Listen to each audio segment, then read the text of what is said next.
ആയിട്ട് നമ്മുടെ രണ്ടാമത്തെ മൊഡ്യൂള് പ്രധാനമായിട്ടും അക്കൗണ്ടിങ് എന്ന് പറയുന്ന ടോപ്പിക്കുമായി ബന്ധപ്പെട്ടതാണ്. സോ അക്കൗണ്ടിങ് എന്താണെന്നും അതുമായിട്ട് ബന്ധപ്പെട്ട കാര്യങ്ങളും നമുക്കൊന്ന് റിവൈസ് ചെയ്യാം. ഓൾറെഡി നിങ്ങൾ കണ്ട ഒരു ക്ലാസ് ആണ്. ആദ്യമായിട്ട് അക്കൗണ്ടിങ് എന്താണെന്ന് പറയാം. ഏതൊരു ബിസിനസ് എടുത്താലും അവർക്ക് ഒരുപാട് transactions on A daily basis നടക്കും. ഇതൊക്കെ പ്രോപ്പർ ആയിട്ട് റെക്കോർഡ് ചെയ്താൽ മാത്രമേ ആ ബിസിനസ്സിൽ നിന്ന് ലാഭമാണോ നഷ്ടമാണോ എന്ന് മനസ്സിലാക്കാൻ സാധിക്കത്തുള്ളൂ. ചുരുക്കി പറഞ്ഞാൽ ഒരു ബിസിനസിന്റെ റിസൾട്ട് എന്താണെന്ന് അറിയുന്നതിന് വേണ്ടി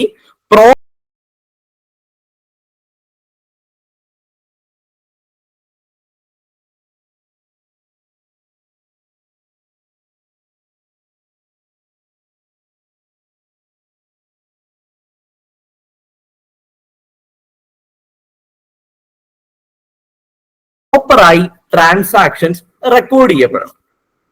റെക്കോർഡ് ചെയ്യപ്പെടണമെന്ന് സ്പെസിഫിക്കലി പറയുന്നതിന്റെ ഉദ്ദേശം എന്ന് പറയുന്നത് ട്രാൻസാക്ഷൻസ് ന്യൂമറസ് ആയതുകൊണ്ടാണ്. വളരെ കുറച്ച് ട്രാൻസാക്ഷനെ ഉള്ളായിരുന്നെങ്കിൽ നമുക്ക് എന്ത് ചെയ്യാമായിരുന്നു, നമ്മുടെ മെമ്മറിയിൽ ഓർത്തു വെക്കാം. പക്ഷെ ഒരു പ്രാക്ടിക്കൽ കേസിൽ ഒരിക്കലും അങ്ങനെ ഒന്നോ രണ്ടോ ട്രാൻസാക്ഷൻസ് അല്ല വരുന്നത്, ഒരുപാട് ട്രാൻസാക്ഷൻസ് ഉണ്ട്. സോ മനുഷ്യന്റെ മെമ്മറി ലിമിറ്റഡ് ആണ്. ഈ ഒരു റീസൺ കൊണ്ടാണ് നമ്മൾ പ്രോപ്പർ ആയിട്ട് ട്രാൻസാക്ഷൻസിനെ റെക്കോർഡ് ചെയ്യുന്നത്.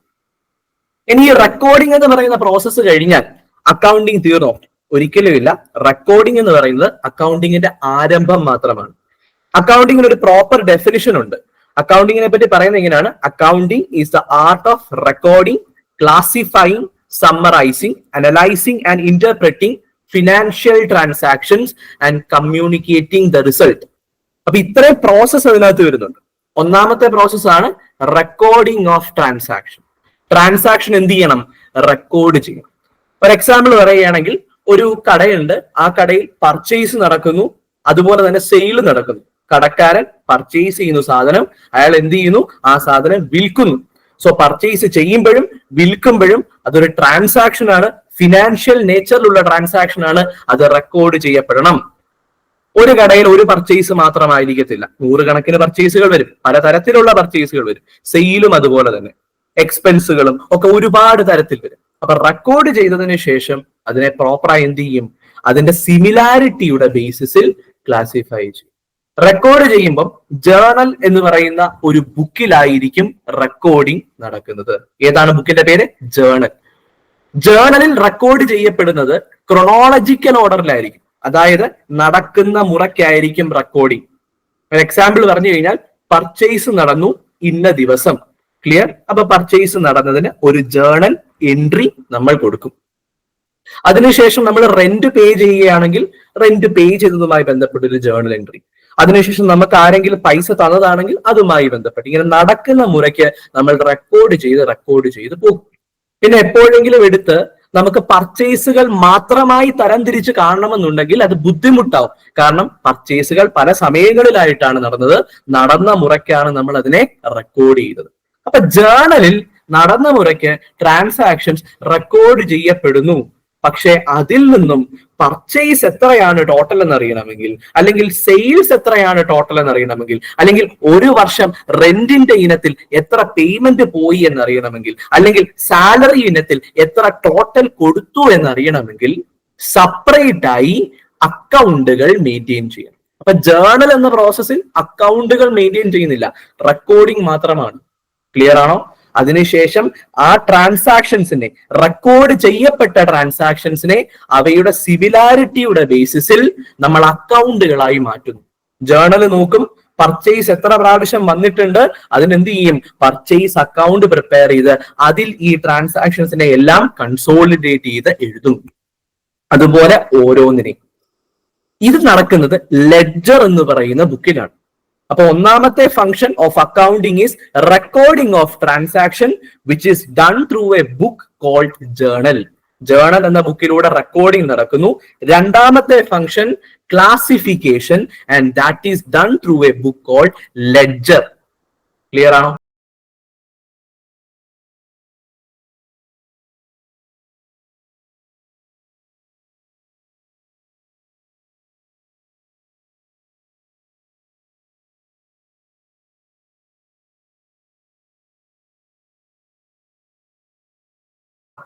ഈ ലെഡ്ജറിൽ അക്കൗണ്ടുകളുടെ രൂപത്തിൽ അതിന്റെ സിമിലാരിറ്റിയുടെ ബേസിസിൽ എന്ത് ചെയ്യും? ട്രാൻസാക്ഷൻസിനെ കൺസോളിഡേറ്റ് ചെയ്ത് കാണിക്കും.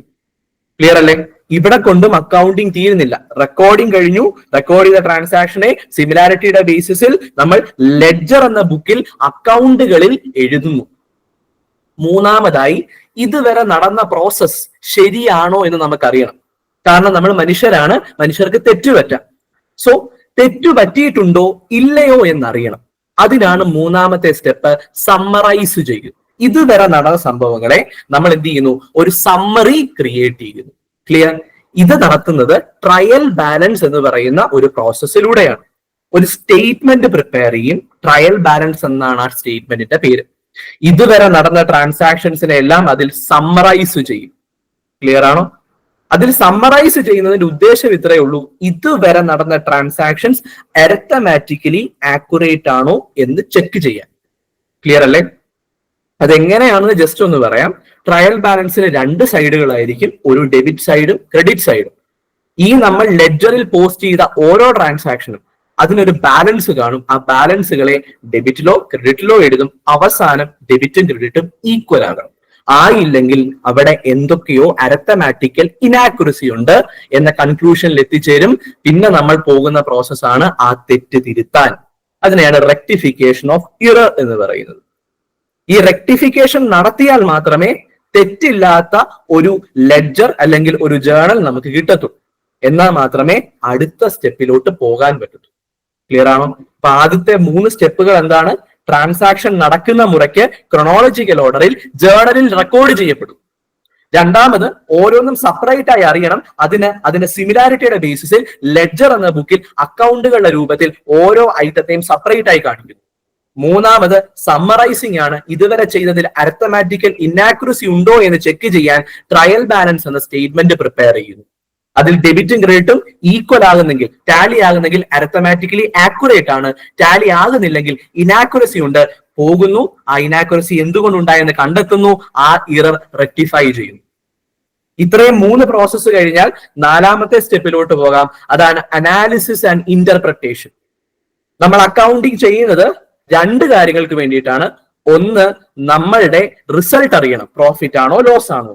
രണ്ടാമത്തത്, നമ്മളുടെ ഫിനാൻഷ്യൽ പൊസിഷൻ അറിയണം. അതായത് നമ്മുടെ കയ്യിൽ ഇപ്പോൾ അസറ്റുകൾ എത്രയുണ്ട്, ലയബിലിറ്റി എത്രയുണ്ട്, ക്യാപിറ്റൽ എത്രയുണ്ട്. ക്ലിയർ ആണോ? ഇത്രയും കാര്യങ്ങളാണ് നമുക്ക് അറിയേണ്ടത്. നമ്മളുടെ റിസൾട്ട് അറിയണം, അതുപോലെ തന്നെ ഫിനാൻഷ്യൽ പൊസിഷൻ അറിയണം. ഈ 2 പ്രോസസ്സ് നടക്കുന്ന ആ ഒരു സ്റ്റേജ് ആണ് അനാലിസിസ് ആൻഡ് ഇന്റർപ്രിട്ടേഷൻ. ക്ലിയർ ആണോ? സോ നമ്മളുടെ കയ്യിൽ ഇപ്പോൾ തെറ്റുകളില്ലാത്ത റെക്കോർഡ്സ് ഉണ്ട്. അതിന്റെ ബേസിസിൽ നമ്മൾ എന്ത് പ്രിപ്പയർ ചെയ്യുന്നു? പ്രോഫിറ്റ് അറിയുന്നതിന് വേണ്ടി ട്രേഡിംഗ് P&L അക്കൗണ്ട് പ്രിപ്പയർ ചെയ്യുന്നു. പ്രോഫിറ്റ് ഓർ ലോസ്, പ്രോഫിറ്റ് ആകാം ലോസ് ആകാം. ട്രേഡിംഗ് P&L അക്കൗണ്ട് പ്രിപ്പയർ ചെയ്യുന്നു. ക്ലിയർ ആണോ? അതുപോലെ ഫിനാൻഷ്യൽ പൊസിഷൻ അറിയുന്നതിന് വേണ്ടി ബാലൻസ് ഷീറ്റും പ്രിപ്പയർ ചെയ്യും. ഓക്കെ അല്ലേ? P&L അക്കൗണ്ടിന്റെ റിസൾട്ട് ആയിട്ട് നമുക്ക് കിട്ടും നമ്മൾ പ്രോഫിറ്റ് ആണോ അഥവാ ലോസ് ആണോ ഏൺ ചെയ്തത്. ക്ലിയർ ആണോ? അതുപോലെ ബാലൻസ് ഷീറ്റിലൂടെ നമുക്ക് മനസ്സിലാകും ആ വർഷം as at the end of that particular financial year നമ്മുടെ കയ്യിൽ എത്ര അസറ്റ് ഉണ്ട്, അതുപോലെ എത്ര ലൈബിലിറ്റി. ക്ലിയർ അല്ലേ? അപ്പൊ മൊത്തം 4 ഫങ്ഷൻസ് അല്ലെങ്കിൽ 4 step in the accounting process നമ്മൾ ഡിസ്കസ് ചെയ്തു. Recording of transaction, classification of transactions on the basis of similarity into ledger accounts. മൂന്നാമത്, summarising with the help of a statement of trial balance to check the arithmetical accuracy. നാലാമത്, analysis and interpretation to know whether the firm is making profit or loss and also to know the financial position. Clear? ഇത്രയും കഴിഞ്ഞു കഴിഞ്ഞാൽ അവസാനം നമ്മൾ എന്ത് ചെയ്യും? ഈ ഒരു റിസൾട്ട് പ്രോപ്പറായി കമ്മ്യൂണിക്കേറ്റ് ചെയ്യും. ക്ലിയർ ആണോ? ഒരു അക്കൗണ്ടന്റ് അക്കൗണ്ടിങ് എന്ന പ്രോസസ്സ് ചെയ്യുന്നത് ആ റിസൾട്ടുകൾ കമ്മ്യൂണിക്കേറ്റ് ചെയ്യാൻ വേണ്ടിയിട്ടാണ്. ആർക്ക് കമ്മ്യൂണിക്കേറ്റ് ചെയ്യാൻ? ഇൻട്രസ്റ്റഡ് പാർട്ടീസിന് കമ്മ്യൂണിക്കേറ്റ് ചെയ്യാൻ, അല്ലെങ്കിൽ യൂസേഴ്സ് ഓഫ് അക്കൗണ്ടിങ് റെക്കോർഡ്സ് അവർക്ക് കമ്മ്യൂണിക്കേറ്റ് ചെയ്യും. ക്ലിയർ? ഇത് 2 തരം യൂസേഴ്സ് ഉണ്ട്. ഇന്റേണൽ യൂസേഴ്സും ഉണ്ട്, എക്സ്റ്റേണൽ യൂസേഴ്സും ഉണ്ട്. ഇന്റേണൽ യൂസേഴ്സ് എന്ന് പറയുമ്പോൾ നമ്മുടെ ഓർഗനൈസേഷൻ അകത്ത് തന്നെയുള്ള ആൾക്കാർ, നമ്മുടെ ബോർഡ് ഓഫ് ഡയറക്ടേഴ്സ്, നമ്മുടെ എംപ്ലോയീസ്, അവർക്കൊക്കെ നമ്മൾ പ്രോഫിറ്റ് ആണോ ലോസ് ആണോ അല്ലെങ്കിൽ നമുക്ക് ഫിനാൻഷ്യൽ പൊസിഷൻ സ്ട്രോങ് ആണോ എന്നൊക്കെ അറിയാൻ താല്പര്യം. അതുപോലെ എക്സ്റ്റേണൽ യൂസേഴ്സ്, ഗവൺമെന്റ് കാണാം, റിസർച്ച് പർപ്പസിന് ആൾക്കാർ കാണാം, റിസർച്ച് ചെയ്യുന്ന ആൾക്കാർ കാണാം, നമ്മുടെ ക്രെഡിറ്റേഴ്സ് കാണാം, നമുക്ക് കടം തന്ന വ്യക്തികൾ കാണാം, അവരൊക്കെ എക്സ്റ്റേണൽ ആൾക്കാരാണ്. ഇങ്ങനെ 2 തരം യൂസേഴ്സ്, ഇന്റേണൽ ആൻഡ് എക്സ്റ്റേണൽ. അവരിലേക്ക് നമ്മൾ ഈ റിസൾട്ട് എന്ത് ചെയ്യുന്നു? കമ്മ്യൂണിക്കേറ്റ് ചെയ്യും. സോ അക്കൗണ്ടിങ് എന്ന് പറഞ്ഞാൽ എന്താ? It is the art of recording in journal, classifying in ledger, summarizing using trial balance, and interpreting and analyzing the financial transactions to know what result of the organization. അതുപോലെ financial position. എന്നിട്ട് at the end communicating the result thereof clear to the interested party. ആരൊക്കെയാണ്? internal and external users. ഇതാണ് accounting എന്താണെന്ന് ചോദിച്ചു കഴിഞ്ഞാൽ പറയാനായിട്ടുള്ള ഒരു brief ആയിട്ടുള്ള explanation. പിന്നീട് അടുത്ത് പറയാനുള്ളത്, അക്കൗണ്ടിങ് ഓരോ ഓർഗനൈസേഷനും വേണ്ടി നമുക്ക് എന്ത് ചെയ്യാൻ പറ്റും? ടൈലർ ചെയ്യാനായിട്ട് പറ്റും. നിങ്ങളൊരു സോൾ ട്രേഡർ ആണ്, അതായത് നിങ്ങൾ മാത്രമായിട്ട് ഒരു ബിസിനസ് നടത്തുകയാണ്, അതിലേക്ക് ഫണ്ട് കൊണ്ടുവരുന്നത് നിങ്ങളാണ്, അതിന് നഷ്ടമുണ്ടായാൽ അത് സഹിക്കുന്നത് നിങ്ങൾ മാത്രമാണ്, ലാഭമുണ്ടായാൽ മുഴുവൻ എടുക്കുന്നത് നിങ്ങളാണ്. അങ്ങനെയാണെങ്കിൽ അത്തരം ഓർഗനൈസേഷനെ വിളിക്കുന്നതാണ് സോൾ പ്രൊപ്രൈറ്റർഷിപ്പ്. ക്ലിയർ ആണോ? സോൾ പ്രൊപ്രൈറ്റർഷിപ്പിന് അക്കൗണ്ടിങ് ചെയ്യുന്നത് ഒരു രീതിയിലായിരിക്കും. അതുപോലെ മറ്റൊരു ടൈപ്പ് ഓഫ് ഓർഗനൈസേഷൻ ആണ് പാർട്ണർഷിപ്പ് ഫേം. അവയ്ക്ക് ചെയ്യുന്ന സമയത്ത് ചെറിയ ഡിഫറൻസുകൾ ഉണ്ടായിരിക്കും. വേറെ ഓർഗനൈസേഷൻ ടൈപ്പാണ് കമ്പനി എന്ന് പറയുന്നത്. കമ്പനിയുടെ റെക്കോർഡ്സ് മെയിൻറ്റെയിൻ ചെയ്യേണ്ടത് കമ്പനീസ് ആക്ട് 2013 പറയുന്ന രീതിയിലായിരിക്കും. അതിന്റെ ഷെഡ്യൂൾ 3 പറയുന്ന ഫോർമാറ്റിൽ തന്നെ ആയിരിക്കണം സ്റ്റേറ്റ്മെന്റ് ഓഫ് P&L ബാലൻസ് ഷീറ്റും പ്രിപ്പയർ ചെയ്യേണ്ടത്. അതുപോലെ ഡിഫറെന്റ് ടൈപ്പ് ഓഫ് ഓർഗനൈസേഷൻസിന് അക്കൗണ്ടിങ് റെക്കോർഡ്സ് മെയിൻറ്റെയിൻ ചെയ്യുന്നത് ഡിഫറെന്റ് രീതിയിലായിരിക്കും. ക്ലിയർ ആണോ? പക്ഷെ ഇതിന്റെ എല്ലാം ബേസിക് ആയിട്ടുള്ള കോൺസെപ്റ്റ് എന്ന് പറയുന്നത് double entry system of book keeping ആണ്. ക്ലിയർ ആണോ? ഓക്കെ അല്ലെ? Double entry system of book keeping. Double entry system എന്ന് പറഞ്ഞാൽ എന്താ? പേരിൽ തന്നെ ഉണ്ട്, രണ്ട് എൻട്രി വരുന്നുണ്ട്. ഒരു ട്രാൻസാക്ഷൻ നടക്കുമ്പോൾ രണ്ട് എൻട്രി വരുന്നു. അതായത് ഒരു ട്രാൻസാക്ഷന് രണ്ട് എഫക്റ്റ് റെക്കോർഡ് ചെയ്യപ്പെടുന്നു. ക്ലിയർ അല്ലേ? സാധാരണ നമ്മൾ പർച്ചേസ് ചെയ്തു എന്ന് പറഞ്ഞു കഴിഞ്ഞാൽ നമ്മുടെ കയ്യിലോട്ട് സാധനം വന്നു, അല്ലെങ്കിൽ നമ്മുടെ കയ്യിൽ നിന്ന് കാശ് പോയി, ഏതെങ്കിലും ഒരെണ്ണമാണ് നമ്മുടെ മനസ്സിൽ ആദ്യം വരിക. പക്ഷെ അക്കൗണ്ടിങ് റെക്കോർഡ്സിൽ നമ്മൾ എന്ത് ചെയ്യും? നമ്മൾ ഒരു ട്രാൻസാക്ഷന്റെ രണ്ട് എഫക്റ്റും എഴുതും. പർച്ചേസ് ചെയ്തു എന്ന് പറയുമ്പോൾ പർച്ചേസ് എന്ന ആ ഒരു എക്സ്പെൻസ് കൂടിയെന്നും നമ്മൾ അവിടെ എഴുതും. അതുപോലെ നമ്മളുടെ കയ്യിൽ നിന്ന് കാശ് പോയി, അത് ക്യാഷ് ഓർ ബാങ്ക് നമ്മുടെ കയ്യിൽ നിന്ന് പോയെന്നും നമ്മൾ അവിടെ കാണിക്കും. അപ്പൊ ഒരു ട്രാൻസാക്ഷൻ അതിന്റെ രണ്ട് എഫക്റ്റ്. ഇനി സാലറി പേ ചെയ്തു എന്ന് പറയുമ്പോൾ സാലറി എന്ന എക്സ്പെൻസ് അവിടെ അത് കൂടി, അതിന്റെ ക്യാഷ് നമ്മൾ പേ ചെയ്തു എന്ന കാര്യവും നമ്മൾ അവിടെ എഴുതും. സാലറിന്റെ എക്സ്പെൻസ് കൂടി, അതിന്റെ ക്യാഷ് നമ്മൾ പേ ചെയ്തു. ക്ലിയർ ആണോ? സോ ഇത്തരത്തിൽ രണ്ട് എഫക്റ്റ് റെക്കോർഡ് ചെയ്യുന്ന രീതിയിൽ double entry system of book keeping അനുസരിച്ചാണ് നമ്മൾ അക്കൗണ്ടിങ് ചെയ്യുന്നത്. ഓക്കെ ആണോ? അക്കൗണ്ടിങ്ങിന്റെ ബേസ് എന്ന് പറയുന്നത് ഈ ഡബിൾ എൻട്രി സിസ്റ്റം ആണ്. ക്ലിയർ അല്ലേ? സോ ഇത്രയും കാര്യങ്ങളാണ് ബേസിക് ആയിട്ട് അക്കൗണ്ടിങ്ങിനെ പറ്റി മനസ്സിലാക്കാനായിട്ടുള്ളത്. ഇനി നമുക്ക് നമ്മുടെ ഒരു PDF പോകാം. ഓരോ പ്രധാനപ്പെട്ട ടേംസും കാര്യങ്ങളും ഒക്കെ ഒന്നുകൂടെ ഒന്ന് ഡിസ്കസ് ചെയ്യാം. ഇതുവരെ പറഞ്ഞതിനകത്ത് എന്തെങ്കിലും ഡൗട്ട് ആർക്കെങ്കിലും ഉണ്ടോ? എന്തുകൊണ്ട് നമ്മൾ അക്കൗണ്ടിങ് പ്രിപ്പയർ ചെയ്യുന്നു എന്നുള്ള കാര്യങ്ങളിലൊക്കെ ഓക്കെ അല്ലേ? അത് യെസ്, എല്ലാവർക്കും കാണാൻ പറ്റുന്നുണ്ടെന്ന് വിശ്വസിക്കുന്നു. ആദ്യം നമുക്ക് ചില ബേസിക് ടേംസ് ഒക്കെ ഡിസ്കസ് ചെയ്യാം. ഏറ്റവും ആദ്യം മനസ്സിലാക്കേണ്ടത് അക്കൗണ്ടിങ്ങിൽ പ്രധാനമായിട്ടും 5 തരത്തിലുള്ള അക്കൗണ്ട്സ് ഉണ്ട്. പ്രധാനമായിട്ട് പറഞ്ഞ അസറ്റ്, എക്സ്പെൻസ്, പിന്നെ ഇൻകം, ലയബിലിറ്റി, ക്യാപിറ്റൽ. ക്ലിയർ ആണോ? ഓക്കെ അല്ലേ? അസറ്റ്, എക്സ്പെൻസ്, പിന്നെ ഇൻകം, ലയബിലിറ്റി, ക്യാപിറ്റൽ. ഇവയാണ് ഏറ്റവും പ്രധാനപ്പെട്ടത്. ഇവയുടെ ബേസിസിലാണ് ബാക്കി കാര്യങ്ങളൊക്കെ നമ്മൾ ചെയ്യുന്നത്. ഓക്കെ, നമുക്ക് ആദ്യം അസറ്റ് എന്താണെന്ന് നോക്കാം. അസറ്റ് എന്ന് പറഞ്ഞാൽ എന്താ? Economic value of an item which is possessed by the enterprise is referred to an asset. Asset എന്ന് പറഞ്ഞു കഴിഞ്ഞാൽ ഒരു ഓർഗനൈസേഷന്റെ ഓണർഷിപ്പിലുള്ള ഒരു ഐറ്റം, അത് ലോങ് ടേം ബെനിഫിറ്റിന് വേണ്ടിയിട്ടാണ് അവർ ഹോൾഡ് ചെയ്യുന്നത് എങ്കിൽ അതിനെ നമുക്ക് അസറ്റ് എന്ന് വിളിക്കാം. അപ്പൊ ലോങ് ടേം ബെനിഫിറ്റ് വേണം അത് ഹോൾഡ് ചെയ്യുന്നത് വഴി. അതിന്റെ പൊസഷൻ ആരുടെ കയ്യിലായിരിക്കണം? അഫേമിന്റെ കയ്യിലായിരിക്കണം, ഓർഗനൈസേഷന്റെ കയ്യിലായിരിക്കണം. ക്ലിയർ ആണോ? അതിനെയാണ് അസറ്റ് എന്ന് പറയുന്നത്. ക്ലിയർ അല്ലേ? യെസ്. ഇനി ലയബിലിറ്റി എന്ന് പറഞ്ഞാലോ? ബാധ്യത.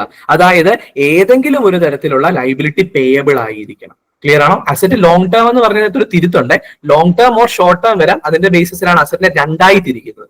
ഓക്കെ ആണോ? നമ്മളുടെ കയ്യിലുള്ള ഒരു സാധനത്തെ അസറ്റ് എന്ന് വിളിക്കുന്നത് അത് ലോങ് ടേമിലേക്കാണെങ്കിൽ ഫിക്സഡ് അസറ്റും ഷോർട്ട് ടേമിലേക്കാണെങ്കിൽ കറണ്ട് അസറ്റും. ക്ലിയർ? അത് വ്യക്തമായി മനസ്സിലാക്കണം. പൊസഷനിലുള്ള ഒരു വസ്തു അതിനെയാണ് അസറ്റ് എന്ന് വിളിക്കുന്നത്. അത് ലോങ് ടേമിലേക്കാണ് നമ്മൾ പൊസസ് ചെയ്യുന്നതെങ്കിൽ അത് ഫിക്സഡ് അസറ്റ് ആകും. അല്ല, ഷോർട്ട് ടേമിലേക്ക് വിത്തിൻ 1 ഇയർ ആണ് നമ്മുടെ പൊസഷൻ എങ്കിൽ അത് കറണ്ട് അസറ്റ് ആകും. അതുപോലെ ലയബിലിറ്റി നമ്മളുടെ ബാധ്യതയാണ്. നമുക്ക് പൈസ കൊടുക്കാനുണ്ട്. Clear? Obligation or debt that is payable by the enterprise. Clear ആണോ? അതിനെയാണ് ലയബിലിറ്റി എന്ന് വിളിക്കുന്നത്. ഇതും രണ്ടു തരമുണ്ട്. ലോങ് ടേം ലയബിലിറ്റിയും ഉണ്ട്, ഷോർട്ട് ടേമും ഉണ്ട്. ഒരു വർഷത്തിൽ ശേഷം കൊടുത്താൽ മതി എന്ന രീതിയിലുള്ള ഒരു ബാധ്യതയാണ് ഉള്ളതെങ്കിൽ അതിനെ ലോങ് ടേം ലയബിലിറ്റി എന്ന് വിളിക്കാം. എന്നാൽ ഒരു വർഷത്തിൽ താഴെ നമ്മൾ സെറ്റിൽ ചെയ്യേണ്ട ലയബിലിറ്റി ആണെങ്കിൽ ഷോർട്ട് ടേം എന്ന് വിളിക്കാം. അപ്പൊ അതാണ് അസറ്റും ലയബിലിറ്റി, രണ്ട് പ്രധാനപ്പെട്ട അക്കൗണ്ട്സ്. ഓക്കെ, രണ്ട് പ്രധാനപ്പെട്ട ഐറ്റംസ് അക്കൗണ്ടിങ്ങിൽ. മൂന്നാമതാണ് ഓണേഴ്സ് ഇക്വിറ്റി അഥവാ ക്യാപിറ്റൽ എന്ന് പറയും. ക്ലിയർ ആണോ? ക്യാപിറ്റൽ എന്ന് പറഞ്ഞു കഴിഞ്ഞാൽ the money that the owner, money or money's worth, അല്ലെങ്കിൽ അതുമായിട്ട് ബന്ധപ്പെട്ട ഏതെങ്കിലും ഒരു സംഭവം ഓണർ ബിസിനസ്സിലേക്ക് കൊണ്ടുവരുന്നു, ഓണറുടെ കോൺട്രിബ്യൂഷൻ, അതിനെയാണ് എന്തെന്ന് വിളിക്കുന്നത്? ക്യാപിറ്റൽ എന്ന് വിളിക്കുന്നത്. ക്ലിയർ അല്ലേ? സോ ഈ ക്യാപിറ്റൽ എന്താണ്? റീപേയബിൾ ആണ് എന്നൊരു കോൺസെപ്റ്റിലാണ് അക്കൗണ്ടിങ് ചെയ്യുന്നത്. അതിനൊരു സെപ്പറേറ്റ് ആയിട്ടുള്ള ഒരു പ്രിൻസിപ്പിൾ ഉണ്ട്. അതാണ് എന്താണ്? സെപ്പറേറ്റ് എൻറ്റിറ്റി കോൺസെപ്റ്റ് എന്ന് പറയുന്നത്. പഠിച്ചിട്ടുണ്ടായിരിക്കും. ബിസിനസ്സും ഓണറും സെപ്പറേറ്റ് ആണ് എന്ന അസംഷനിലാണ് നമ്മൾ അക്കൗണ്ടിങ് ചെയ്യുന്നത്. സോ ഓണർ കോൺട്രിബ്യൂട്ട് ചെയ്ത സാധനം ഏതെങ്കിലും ഒരു സമയത്ത് ഓണർക്ക് തിരിച്ചു കൊടുക്കേണ്ടതാണ് എന്ന രീതിയിലാണ് റെക്കോർഡ് ചെയ്യപ്പെടുന്നത്. ഓക്കെ ആണോ? സോ അതാണ് ക്യാപിറ്റൽ. ഈ മൂന്ന് പ്രധാനപ്പെട്ട അക്കൗണ്ടുകൾ, അതിന്റെ ബേസിസിലാണ് എന്ത് വന്നിരിക്കുന്നത്? അക്കൗണ്ടിങ് ഇക്വേഷൻ വന്നിരിക്കുന്നത്. ക്ലിയർ ആണോ? അക്കൗണ്ടിങ് ഇക്വേഷൻ എന്ന് പറയുമ്പോൾ asset is equal to liability plus capital. ഒരു ഓർഗനൈസേഷനിലെ അസറ്റിന്റെ ആകെത്തുക എന്ന് പറയുന്നത് ആ ഓർഗനൈസേഷന്റെ ബാധ്യതകളും പ്ലസ് ഓണറുടെ കോൺട്രിബ്യൂഷനും കൂടെ കൂട്ടുമ്പോൾ എത്രയാണോ അതായിരിക്കും. ഒരു ചെറിയ എക്സാമ്പിളിലൂടെ അത് പറഞ്ഞു തരാം. നിങ്ങൾ ആർക്കെങ്കിലും ഒരു ബിസിനസ് സ്റ്റാർട്ട് ചെയ്യാൻ ആഗ്രഹമുണ്ട്. ആ ഒരു ബിസിനസ് സ്റ്റാർട്ട് ചെയ്യണമെങ്കിൽ നിങ്ങൾക്ക് ഒരു പെർട്ടിക്കുലർ മെഷീൻ വേണം. മെഷീന്റെ വില 15,000 രൂപയാണ്.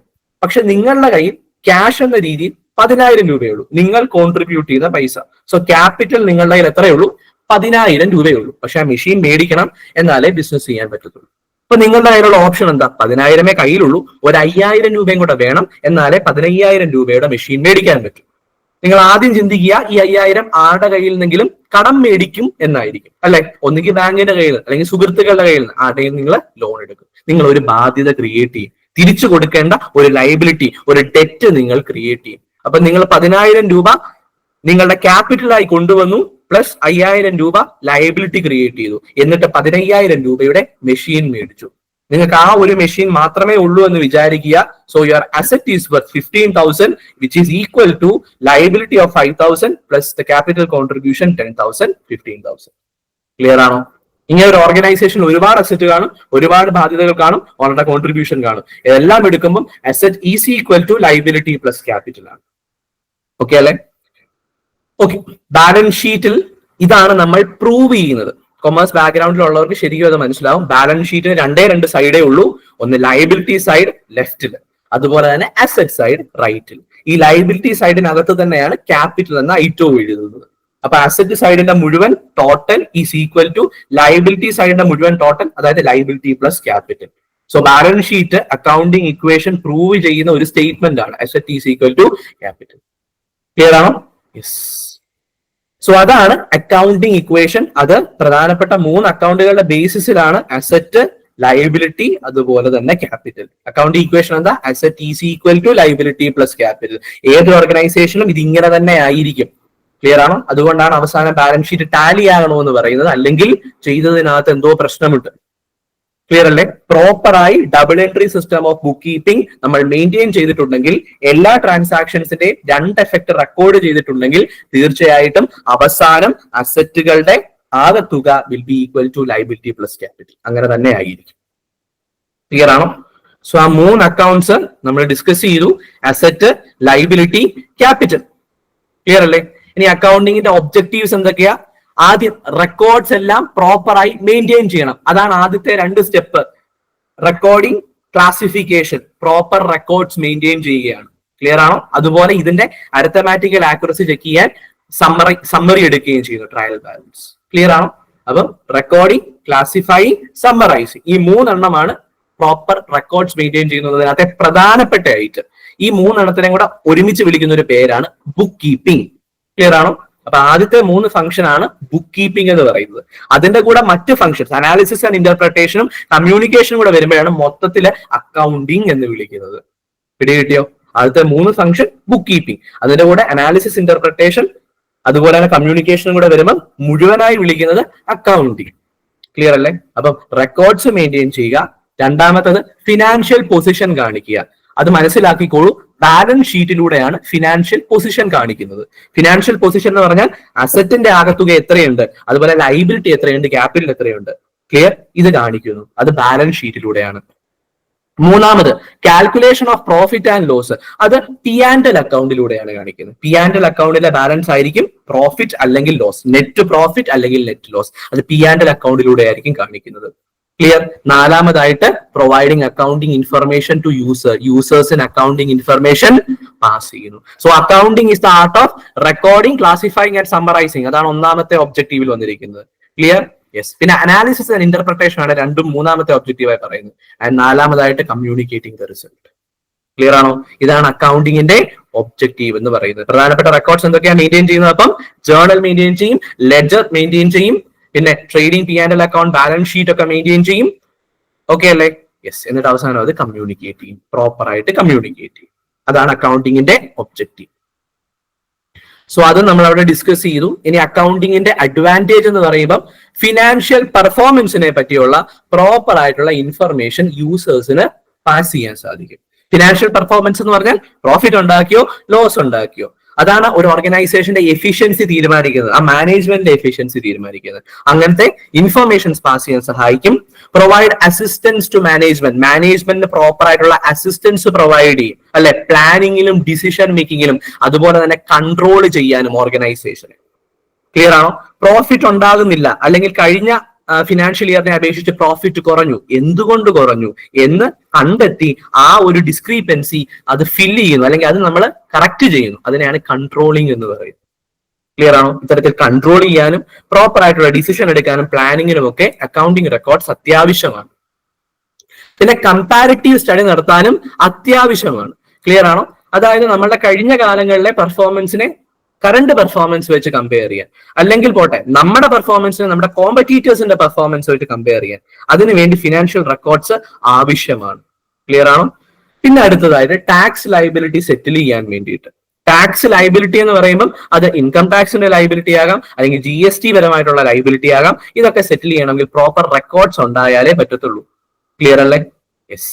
ഇനി അഞ്ചാമതായി പറയുന്നത് റേസിംഗ് ലോൺ. നമുക്ക് പൈസ വേണമെങ്കിൽ ബാങ്കിനെ സമീപിക്കണം. ബാങ്ക് നമ്മളുടെ ഫിനാൻഷ്യൽ റെക്കോർഡ്സ് അല്ലെങ്കിൽ സ്റ്റേറ്റ്മെന്റ് പ്രോപ്പറായി നോക്കിയതിനു ശേഷം മാത്രമേ നമുക്ക് എന്ത് ചെയ്യത്തുള്ളൂ? ലോൺ തരത്തുള്ളൂ. സോ ഇത്തരത്തിൽ അക്കൗണ്ടിങ് എന്ന് പറയുന്നത് വളരെ ഇമ്പോർട്ടന്റ് ആയിട്ടുള്ള ഒരു കാര്യമാണ്.